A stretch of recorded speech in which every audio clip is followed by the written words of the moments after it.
Agora, mudando de assunto aí, qual foi o maior perrengue que você teve nos mares? Qual o maior sufoco? Cara, olha só, dentro do barco, né? No mar, como fotógrafo aquático, eu já passei alguns perrengues, mas agora nessa fase morando num barco, foi uma travessia que a gente fez de Mentawai em direção a Java. A gente estava indo, na verdade, a gente estava saindo da Tailândia, indo para Bali, mas o pior perrengue foi saindo de Mentawai. Eu olhei a previsão, tinha uma previsão de 30 nós de vento. 30 nós de vento são mais ou menos 60 km por hora. E eu olhei a previsão, olhei para Bombom, falei, Bombom, vento a favor, 30 nós, vamos voar. Cara, Bombom, é mesmo? Vamos. Vamos, então vamos. E a gente estava correndo contra o tempo. Foi bem na época de pandemia que voltou, mas o país abria e fechava. E da Tailândia para Bali, a previsão era de 1 mês de travessia. E nessa época que o mundo abria e fechava... Era. Então a gente podia sair da Tailândia com a Indonésia aberta e na hora de fazer o check-in o país está fechado. Então a gente estava correndo contra o tempo. Então quando ele viu tudo a favor... eu falei, tá tudo a favor, vamos nessa. Só que na Indonésia não dá para confiar muito nessas previsões de vento. E depois dessa tempestade eu vi que se está marcando 30 nós, pode bater 50, 60. É tipo a porteira aberta.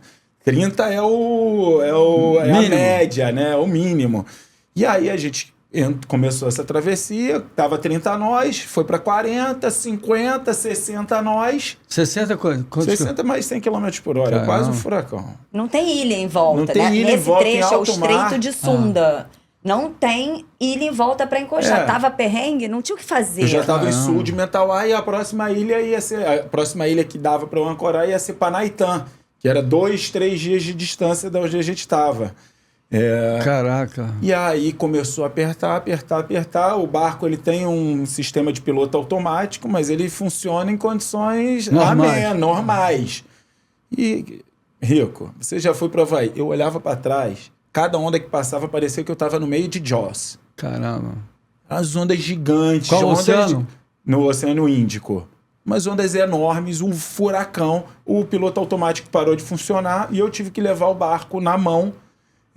Foram 2 dias de tempestade, mas 24 horas, foram as piores 24 horas da minha vida, levando o barco na mão, amarrado, todo preso ao barco, Bombom trancada dentro da cabine. Assim, ele falou, show de horror. Ele falou, Bombom, se tranca dentro do barco. E reza. Eu falei, eu não vou deixar você do lado de fora. Fui lá, catei o cinto de segurança, botei ele, vai pra dentro.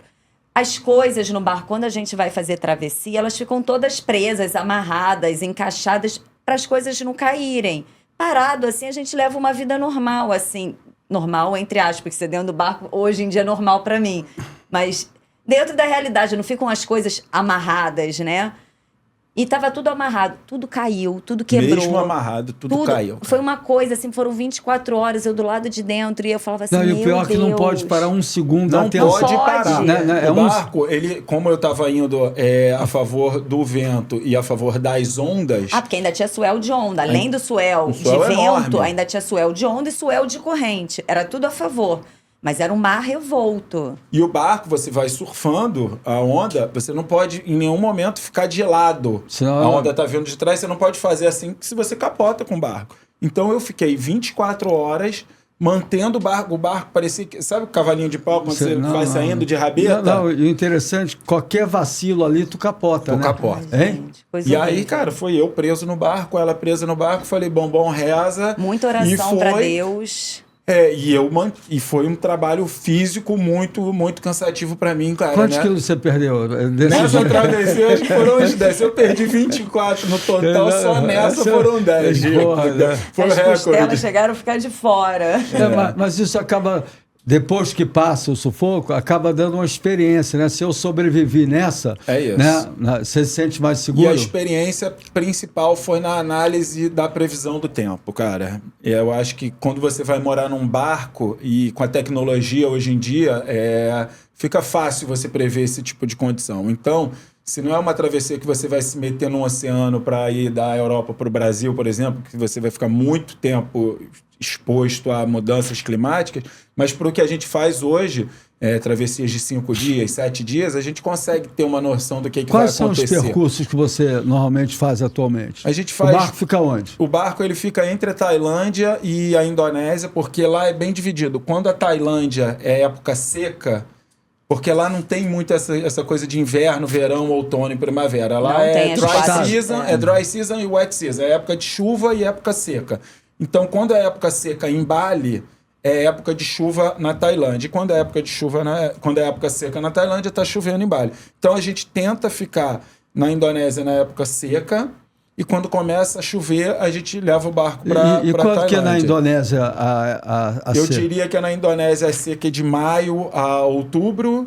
Que é a época das ondas, que né? é a época das ondas. Então, como a gente trabalha com surf, a gente tenta ficar na Indonésia entre abril e outubro, e depois a gente leva o barco ou para Rajampati, que é uma área no norte da Indonésia, ou para Tailândia, que são áreas que chovem menos, porque no barco, cara, você ficar na wet season em Bali é um pesadelo. Em qualquer lugar, né? É muito... Isso aí foi Greenbush. Olha isso aí. Isso aí, Gente, isso é um vídeo? É um vídeo? Será Eu que dá acho que é um play ou uma vídeo. Será foto? que vai rodar? É um vídeo aí? É Ó, vídeo. isso aí eu fui fotografar Greenbush. Olha a tempestade. O barco tá ancorado. Ó. A Bombom tá lá, Aquele tadinha. ponto verde dentro do barco sou eu coletando água, que a gente não tem desalinizador, né? O water make para fazer a água do mar Aí, virar água doce. Já tem um esquema que bota e armazena. Então, a eu gente toda vez consegue que coletar chove, eu água. aproveito para Que barco coletar lindo, água. hein, cara? Porra, olha lá, é o Tá sorriso. devendo, te tá devendo esperando, tá te uma esperando. visita. Eu queria muito que você fosse com o Eric, Rico. Ia ser uma eu viagem tô incrível, pensando pai e filho. que Bali é legal, assim, tipo assim, Bali, assim, ficar lá, a última vez que eu fui lá, já fui algumas vezes lá, tá muito cheio, né, Muito cara? cheio. Assim, eu não me senti, assim, fui com o Darcy, fui pro outro lado da ilha, porque o Luar tava assim, Tá pior, hein? não curti muito aquela vibe, eu que peguei lá com pouca gente, né, assim, é legal, e antigamente eu já fui... Rio, Austrália, para competir, chegar no dia e competir. Hoje eu não tenho mais saco, assim, pegar o avião. Tem uma viagem pelo menos um mês, né? Vai para em Dubai, aí Isso. para em Bali, passa uns dias, aí vai pro barco, né? Vamos organizar isso, cara. A gente tá querendo essa temporada ficar com o barco em Mentawai só. A gente não vai para Bali. Esse ano a gente vai ficar em Mentawai. Então, Mas pode pegar uma lancha e ir até lá? Sim, tem olha, se você voar, fica a dica aí pra galera que quiser ir pra Indonésia, pra área de Mentawai. Faz o seu merchandise daí do trabalho, não só de... Não, isso não é trabalho, isso é uma dica. É uma dica boa pra quem quer surfar porque foi Mentawai. até a rota que a gente fez agora. Vai pra Kuala Lumpur. Que é Malásia. Ué, Que é onde eu Malásia. paro. É Né, mais quando- barato a passagem internacional até Kuala Lumpur. Mas você não faz Dubai, Kuala Lumpur? Isso, Isso que eu exatamente. falei. Faz também. Rio, Dubai, Dubai, Kuala Lumpur. E de Kuala Lumpur você pega um voo para uma cidade chamada Padang. Vai ser Ué, bem mas de Sumatra. onde que sai? Isso. Né? Onde eu saí para... Pra Mentawai, exatamente. E aí Essa é a agora- melhor rota pra ir pra Mentawai. E agora tem um speedboat que eu de fiz, 3 só que eu fui horas. via Bali. Entendeu? Bali, parou em depois Bali. eu fui para... Como é que se fala esse lugar? Pra Esse- Padang. Padang, dali É. que saem os barcos, né? É.